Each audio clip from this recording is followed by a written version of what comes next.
শেষটা যদি বিচ্ছেদই হবে তাহলে শুরুটা তুমি এত সুন্দর কেন করলে? আমি তো তোমার কাছে বিচ্ছেদ চাইনি, আমি তোমার কাছে ভালোবাসা চেয়েছিলাম, আমি তোমায় চেয়েছিলাম, আমি আমার পূর্ণতা চেয়েছিলাম, যে মানুষটাকে নিয়ে সারা জীবন থাকবো। কারণ বিচ্ছেদের গল্প আমি চাইনি যে আমার জীবনে বিচ্ছেদের গল্প হোক।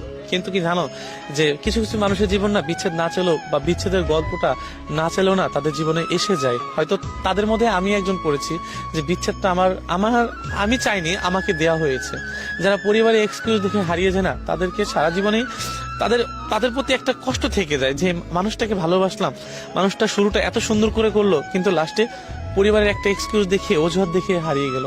দুনিয়াতে সবচেয়ে বড় কষ্ট কি জানো, যে একটা অজুহাত, যে আমার পরিবারকে মানাইতে পারছে না, আমার পরিবার মানছে না, বা আমি তোমাকে আজ চাই না, আমাদের বিচ্ছেদ হোক, এই যে একটা অজুহাত, এই কষ্টটা না দুনিয়ার কোনো ছেলেই না সহ্য করতে পারে না, বা কোনো ভালোবাসার মানুষ এটা সহ্য করতে পারে না।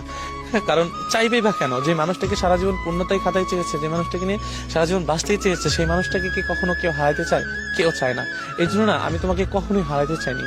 কারণ তুমি মিথ্যা ভালোবাসা দিয়েছো, মিথ্যা অভিনয় করেছো, আমি সবই বুঝতে পেরেছিলাম। কিন্তু আমি আশাই ছিলাম যে যদিও আমি আমার ভালোবাসার মানুষটিকে বোঝাইতে পারি, যদি একটু বোঝো, যদি আমার জন্য একটু ভালোবাসা তৈরি হয়, তাহলে হয়তো ওই ভালোবাসার মানুষটিকে আমার হবে, যাকে দেখলে আমার শান্তি জাগে, যাকে দেখলে আমার সারাদিনের ক্লান্তি ভাব দূর হয়, সেই মানুষটাকে হয়তোবা আমি সারা জীবনের জন্য পেয়ে যাবে। এই জন্য না সারা জীবন তোমাকে বুঝিয়ে এসেছি যে আমি ভালোবাসি, কখনো আমার কাছ থেকে হেরে যেও না।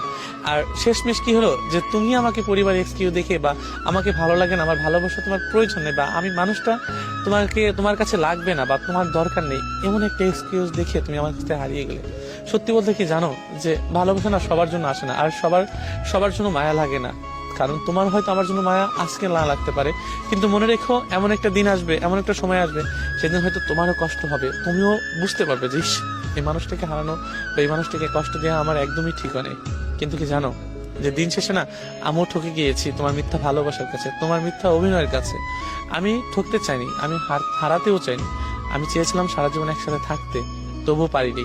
কারণ তোমার মিথ্যা ভালোবাসাটা এতই তীব্র ছিল, বা এতটাই জঘন্য ছিল, আমি হারতে বাধ্য হয়েছি। আমি ব্যর্থ যে আমার সত্যিকারের ভালোবাসা দিয়েও তোমাকে আমি জয় করতে পারিনি।